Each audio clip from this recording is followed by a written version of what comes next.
வரணும்னு சொன்னாங்க. சரி. அதே போல அதே போல மல்லல் என்று மாபாவி அடித்த உடனே சப்த கண்ணி வச்சிருந்த சான்றோர்கள் பிள்ளைகள் நாட அவரை 7 பாண்டியமார்களுக்கும் கருக்கு பட்டையிட்டு ஒரு வேலை கொடுத்து தோல்ல சுமந்து ரதவீதியை சுற்றி வந்தாங்க. அதனாலே செட்டி தோழில் பெருமான்னு சொல்லி சப்த கண்ணி வச்சிருந்த நாடவர்கள் பிள்ளைகளுக்கு ஒரு பெயர் இருக்கிறார். ஆமா. நீங்க செட்டி தோழில் பெருமான்னு சொல்லி ஒரு பெயர் இருக்கிறார். அது பக்கத்து நாட்டிலோட ஒரு மந்திரி. சோழ நாட்டிலே சோழ மகாராஜனுக்கு மந்திரியாகப்பட்டவர். இங்க நடக்கக்கூடிய விவரத்தை எல்லாம் பார்க்கிறாரு.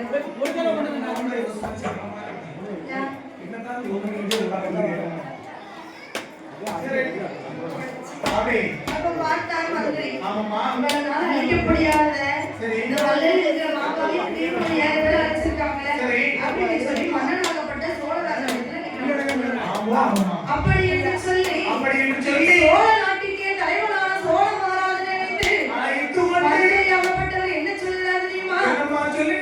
ஐயா மன்னவரே, பக்கத்துல செட்டிமார் வீதியில ஏதோ ஒரு சப்தக்கண்ணி வச்சிருக்கு 7 பிள்ளைகள் இருக்காங்க. ஆமா.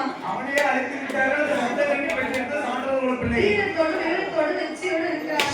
என்னன்னு கொஞ்சம் பாருங்களேன் அப்படின்னு உடனே எப்பாயிர மந்திரி இவ்வளவு பெருமையா சொல்லுங்க, யார் என்னன்னு இப்ப உடனே மறக்கணும் என்று சொன்ன உடனே 7 பிள்ளைகளை வைத்து வந்து அரண்மனை போது சோழ மகாராஜா கேட்கிறார், ஊரு என்னையா பேரு என்னையா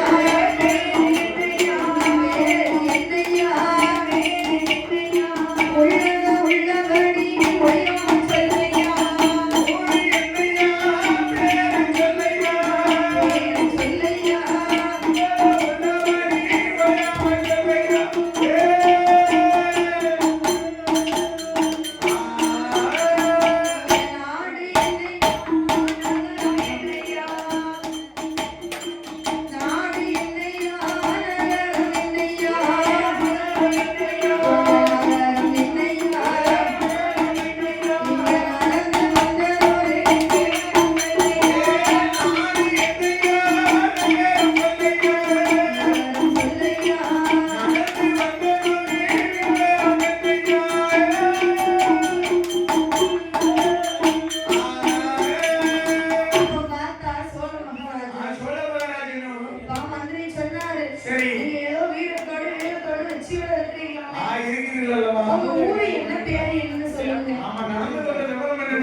அப்படின்னு சொன்ன உடனே பார்த்தார்.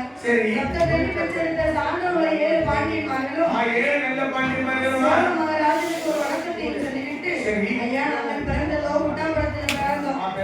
சப்தக்கண்ணி பெற்றெடுத்த சான்றோர்கள் பிள்ளைகள் நாங்க. 7 பேர் வந்தது எங்க அம்மா என் தங்கை பக்கம்